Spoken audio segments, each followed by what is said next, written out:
Hello everyone, welcome back to ArxangelRC. Diving into copters for a bit this week with a follow-up on the Emax BabyHawk. In the review, my recommendation was to replace the frame to get more out of this copter, and in fact I decided to do just that, choosing the ELF X2 frame for the job, hence the addition of the X2 after the name of the copter. It was a straightforward mod, literally removed all electronics from the stock plastic frame just the way they were and mounted them on the X2 frame, holding the electronics down with double-sided tape. I had to install 2-inch props because the stock ones were just a tad too big for the X2, as it is not a symmetric X frame. The camera remained in its case, I just had to drill 2 new holes on the frame for it, and it actually turned out pretty good. What was even more surprising, the first time I flew it after the mod, the difference compared to the original frame was mind-boggling. The BabyHawk X2 was now exceptionally silent, motors were running smooth and quiet, and there was no sign of the rattle, shaking and vibrations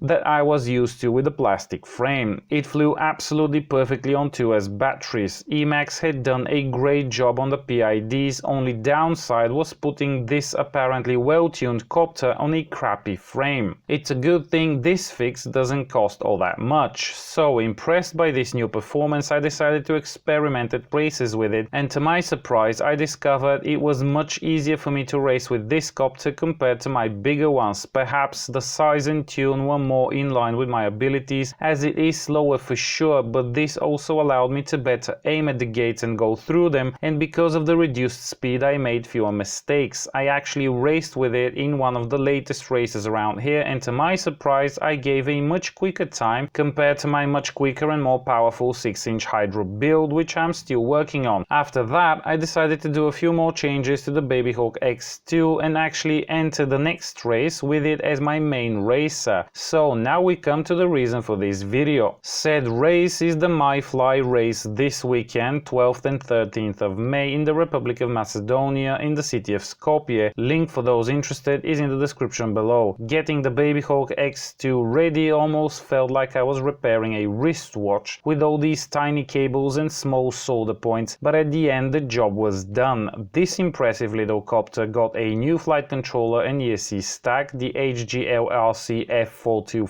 So now in addition to higher current ESCs I also have an OSD, the ability to monitor battery voltage, and I would be able to use up to 4S batteries if needed. I had to print out a mount for the camera and figure out an intricate way to mount it due to the lack of M2 spaces, but I managed to sort it out in the end. Also, the motor wires needed extending, and that was by far the most fiddly of tasks. I replaced the DSM-X receiver I used before with an FSky XM1 and flashed it with the firmware that allows RSSI to be output on channel 8. Now I will also be able to monitor that and see how the receiver performs. I then copied over the PIDs and some other settings from the stock flight controller in the hopes that the new one will not behave too differently. Once all was done, turns out the copter now weighs 55 grams, which was 5 grams more than before, though that is kinda expected since the stack is a bit heavier and I had to use some spacers, metal bolts and metal nuts compared to just double-sided tape before. At the field it turned out that with 5 grams more weight, 2S was no longer adequate after the first minute, so I decided to try a 3S 520 mAh pack that I had.